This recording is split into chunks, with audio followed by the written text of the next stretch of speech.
ঘরের মাঠে বল হাতে নিজেদের শক্তিমত্তার জানানটা ভালোভাবেই দিল টাইগারদের এ দল।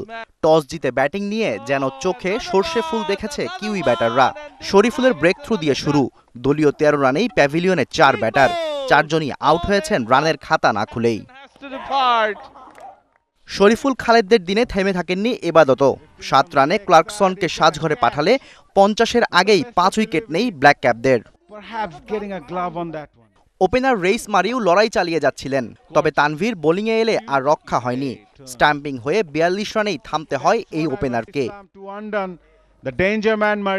পরের ওভারে ফিরে এই লেফটি স্পিনার নিয়েছেন ব্যাক টু ব্যাক উইকেট। ৬২ রানে ৮ উইকেট হারিয়ে তখন ১৭ রানের নিচে অল আউট হওয়ার শঙ্কায় নিউজিল্যান্ড এ দল। তবে কিউই ব্যাটার ফক্সফোর্ড সেই শঙ্কা থেকে বাঁচিয়েছেন। শেষ উইকেট জুটিতে বেন লিস্টারকে নিয়ে করেছেন ৬২ রানের জুটি। বারবার স্ট্রাইক নিয়ে তুলোধুনো করেছেন বোলারদের। শেষ ব্যাটার হিসাবে এবাদতের বলে আউট হওয়ার আগে ৬-৪ আর এক হালি ছক্কায় করেছেন ৭২ রান। ব্ল্যাক ক্যাপদের ইনিংস থেমেছে ১৪৭-এ।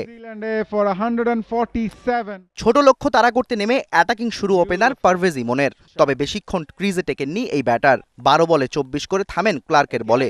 ওই একই পেসারের শিকার হন নাইমও। তৃতীয় উইকেটে বিজয় অঙ্কনের ৫৫ রানের জুটি। দুজনে দলীয় স্কোর নিয়ে যান ১০৮ পর্যন্ত। সেট হয়ে বিজয় ৩৮ করে ফিরলে ভাঙে তাদের পার্টনারশিপ। এরপর আর কোনো উইকেট পড়েনি বাংলাদেশের। এক প্রান্ত আগলে ৪২ রানের ইনিংস খেলে ম্যাচ জিতিয়ে মাঠ ছাড়েন মাহিদুল অঙ্কন।